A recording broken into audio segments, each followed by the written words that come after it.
Hi, I'm Rick Steves, and I'm excited to welcome you on this journey. As travelers, we get to step out of our own backyards and into the wider world, discovering places that challenge and inspire us. We see incredible sights, taste new foods, and meet people who show us different ways of living, reminding us that the world is full of stories waiting to be heard. But travel also means engaging with places that are complex, not just beautiful, and learning to appreciate the layers beneath the surface. Maps and borders aren't just lines. They're stories of history, identity, and hope, shaped by generations of people and their dreams. Today, we're exploring a topic that shapes daily life in a special part of the world: the recognition of Palestine, a subject that touches hearts and stirs debate. Understanding this helps us travel with empathy and awareness, opening our minds to perspectives we might never have considered. In the Holy Land, faith, history, and politics intersect at every turn, creating a tapestry of life that's both ancient and ever-changing. By learning about the quest for statehood, we become better guests and listeners, able to appreciate the hopes and struggles of the people we meet. This journey goes beyond travel tips. It's about how politics shapes lives and identities, and how understanding these realities can deepen our own experiences. So, let's pack our curiosity, open our hearts, and take a closer look together. What does it mean when a country recognizes Palestine as a state? It's a formal acknowledgement, like giving a nation an official ID on the world stage. Recognition means believing Palestine has the essentials of a state territory, people, government, and international relations. This isn't just symbolic. It opens doors to embassies, treaties, and global organizations. But not all countries agree, creating a patchwork of diplomatic relationships. For Palestinians, this means their status can shift dramatically depending on where they are. For travelers, this complex web is the backdrop to every experience in the region. Understanding it helps you see the region with clearer eyes.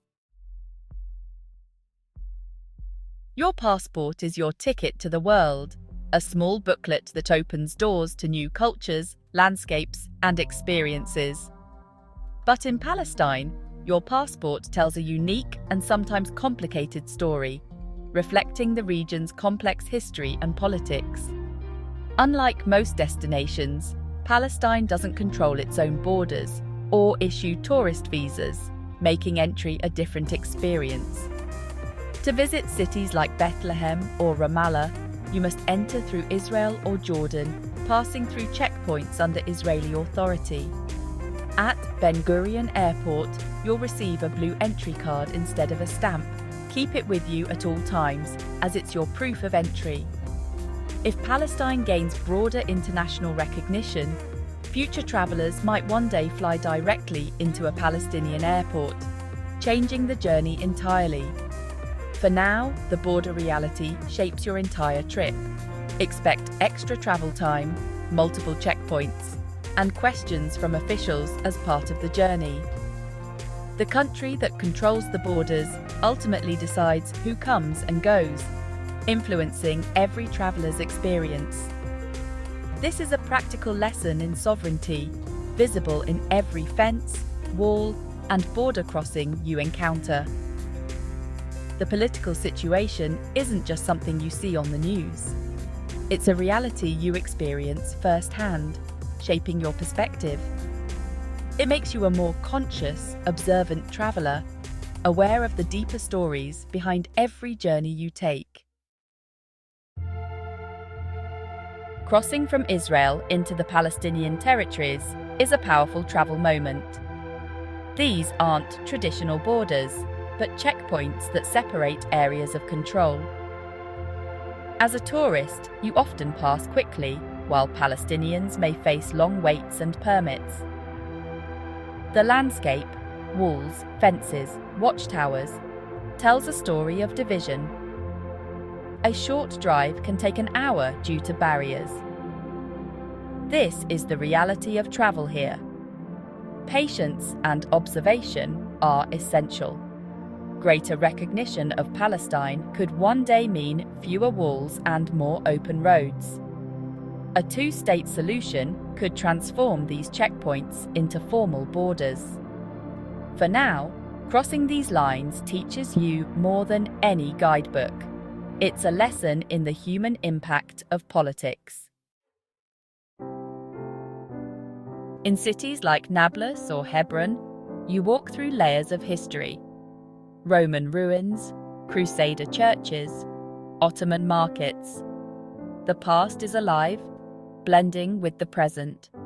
Ancient buildings with political graffiti, markets buzzing with talk of daily challenges.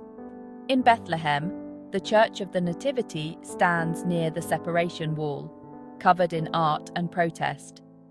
The local economy relies on tourism, and political tensions directly affect livelihoods. When you visit, you support families and artisans eager to share their culture. Palestinians are known for their hospitality and are keen to share their stories. These personal interactions are often the most cherished memories. They connect you to the human heart of the story.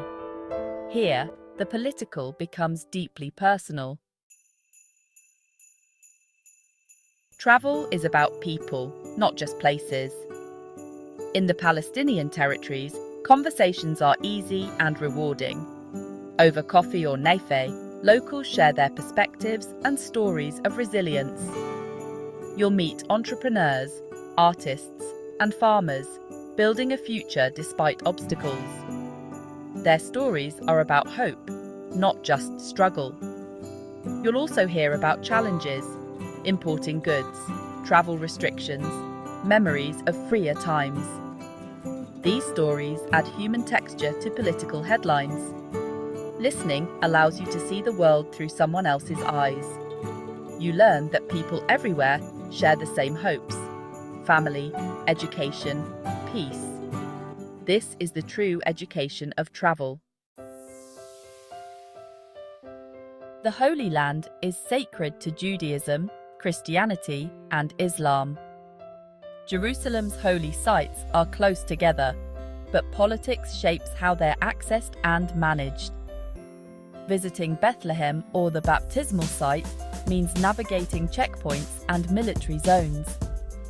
In Jerusalem, the Al-Aqsa Mosque compound is administered by an Islamic trust, but Israeli security controls access.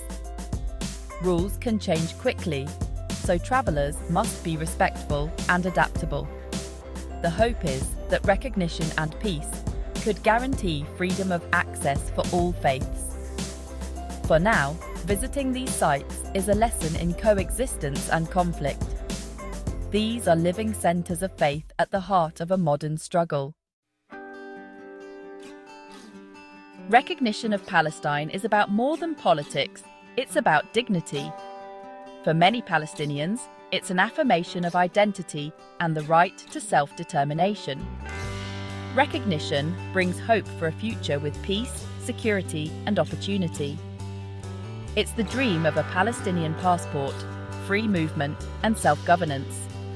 Many see statehood as a step toward lasting peace for both Palestinians and Israelis.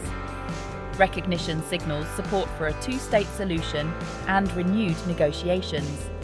For supporters, it's a moral issue, standing up for justice and equality. When a country recognizes Palestine, it's a moment of celebration and validation. It's a sign that their struggle for a place among nations matters. Our journey brings us back to the power of travel to open hearts and minds. Every step we take in a new place is an invitation to see the world through someone else's eyes, to challenge our assumptions, and to grow in empathy. Visiting this land is about witnessing the human story unfolding every day, in every smile, every conversation, and every shared moment between strangers. The people you meet, Israeli or Palestinian, are individuals with dreams, hopes, and families, each carrying their own unique stories and aspirations for the future. As travelers, we can be active learners, seeking to understand the world's complexity, asking questions, and listening deeply to the voices we encounter. Context helps us appreciate resilience, hope, and the anxieties people face, revealing the strength it takes to live and thrive amid uncertainty. The greatest souvenir is a deeper understanding of the world, a perspective that stays with you long after the journey ends. It changes how you see the news and talk about complex issues, making distant headlines feel personal and real. You become a better global citizen, more aware of your place in the world and the impact you can have. So, travel with an open heart. Meet people, listen to their stories, and let the experience change you in ways you never expected. The path to peace is paved with human connection, built on moments of understanding and shared humanity. As travelers, we can lay a few of those stones ourselves. One conversation, one meal, one moment of empathy at a time, helping to build bridges that last far beyond our visit.